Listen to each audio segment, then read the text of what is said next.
Welcome to my channel Verma study 2020 book लाना।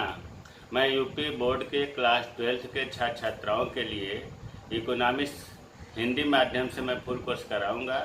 यदि आप फुल कोर्स करना चाहते हैं तो मेरे चैनल को सब्सक्राइब कीजिए और बेल आइकन को प्रेस करना ना भूलें, ताकि जो भी वीडियो मैं अपलोड करूं उसका नोटिफिकेशन सबसे पहले आपको मिल सके। प्यारे बच्चों, माइक्रो इकोनॉमिक्स में चैप्टर 4 चल रहा है, पूर्ण प्रतिस्पर्धा की स्थिति में फर्म का सिद्धांत। इसमें सप्लाई चल रहा है। सप्लाई में हम लोगों ने पूर्ति क्या है, पूर्ति की लोच क्या है, आज हम लोग पढ़ेंगे। पूर्ति की कीमत लोच, पूर्ति की कीमत लोच या पूर्ति की लोच को प्रभावित करने वाले कारक या तत्व बहुत ही महत्वपूर्ण है, आसान है, ये पूछा जाता है अक्सर। पूर्ति की कीमत लोच या पूर्ति की लोच को प्रभावित करने वाले कारकों का वर्णन कीजिए। यहाँ एक चीज़ मैं बता देना चाह रहा हूँ कि जब पूर्ति की लोच को प्रभावित करने वाला कारक पूछा जाए, वहाँ पर बच्चे क्या काम करते हैं कि पूर्ति को प्रभावित करने वाले कारक लिख देते हैं। या तो व्यक्तिगत पूर्ति को प्रभावित करने वाले कारक या बाजार पूर्ति को प्रभावित करने वाले कारक इसमें नहीं लिखा जाएगा। तो इस बात का ध्यान रखिए कि पूर्ति की लोच को प्रभावित करने वाले कारक अलग है और पूर्ति को प्रभावित करने वाले कारक अलग है। इसको रटने से काम नहीं चलेगा। इसमें एक चीज़ देखिए, लिखित रूप से तो नहीं बताया जा सकता, लेकिन मन में किसी न किसी चीज़ को याद करने के लिए आपको जोड़ना पड़ता है, उससे आपको कोई भी चीज़ याद हो जाता है। जैसे मान लीजिए कि हमको पूर्ति की लोच को प्रभावित करने वाले कारक याद करने हैं, तो इसमें सबसे बड़ी समस्या ये होती है कि पूर्ति लोचदार है कि बेलोचदार है, यही चीज़ बताना है आपको। अब अक्सर बच्चे कन्फ्यूजन में हो जाते हैं कि लोचदार है कि बेलोचदार है। देखिए, इसका सीधा सा उपाय ये है कि जो भी पूर्ति का मतलब विक्रेता से मतलब है, जो भी विक्रेता या उत्पादक या फर्में हैं, उनके अगर फेवर में पूर्ति होती है तो उसे हम लोचदार कहेंगे। फेवर में मतलब उससे विक्रेता को ज़्यादा फायदा हो, विक्रेता को सुविधा मिले, तो वो चीज़ लोचदार होगा। और विक्रेता को लाभ कम मिले या इस प्रकार से कहिए कि फेवर में नहीं है वो निर्णय, तो बेलोचदार होगा।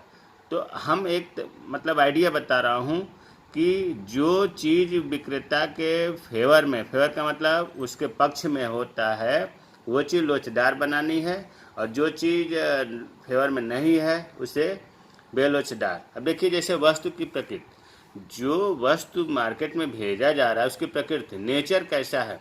दो तरह की वस्तुएं होती हैं, जल्दी खराब होने वाली वस्तुएं जैसे दूध है, मांस है, ब्रेड है, मछली है, और दूसरी टिकाऊ वस्तुएं होती हैं।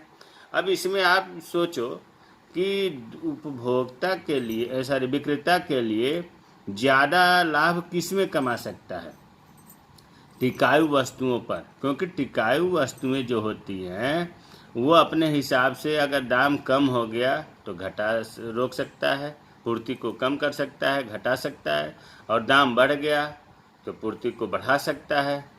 तो यहाँ दो प्रकार की जो वस्तुएं हैं, जल्दी खराब होने वाली और टिकाऊ वस्तुएं। तो टिकाऊ वस्तुएं एक प्रकार से मन में देखो कि ये उपभोक्ता के लिए ज़्यादा फायदेमंद है, इसलिए टिकाऊ वस्तुएं लोचदार हो गई।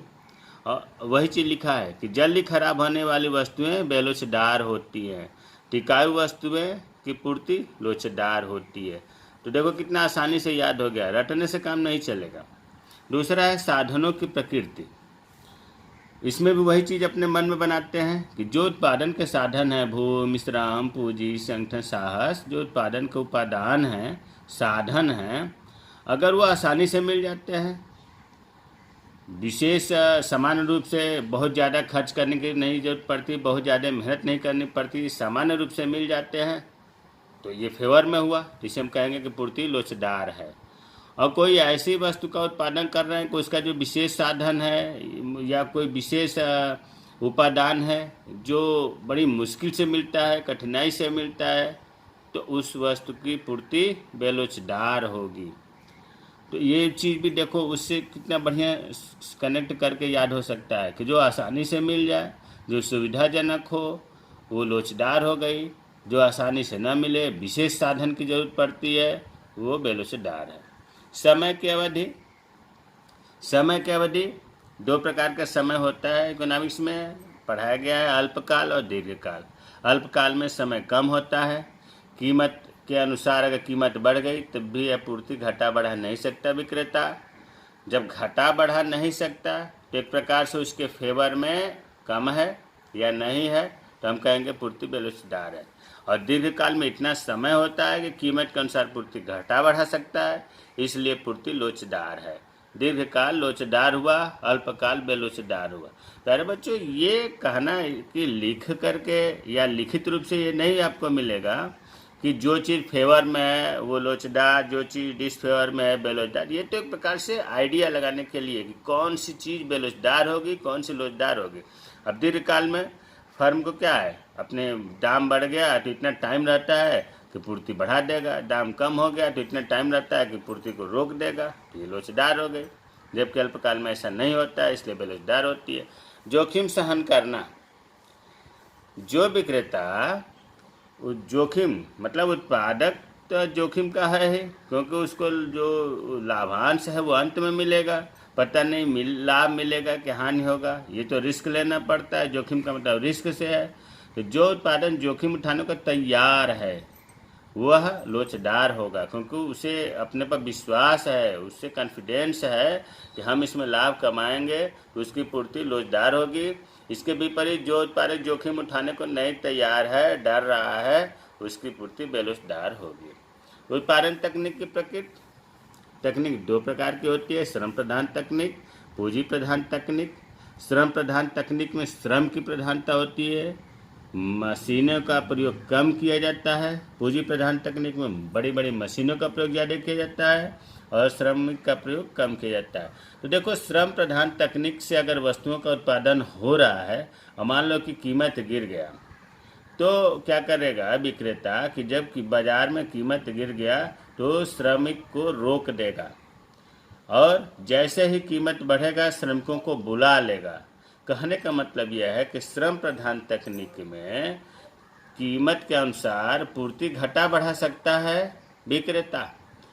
तो जब इतना उसे छूट है कि दाम बढ़ने पर श्रमिक को बुला सकता है, दाम घटने पर श्रमिक को घटा सकता है, तो हम कहेंगे कि पूर्ति लोचदार है।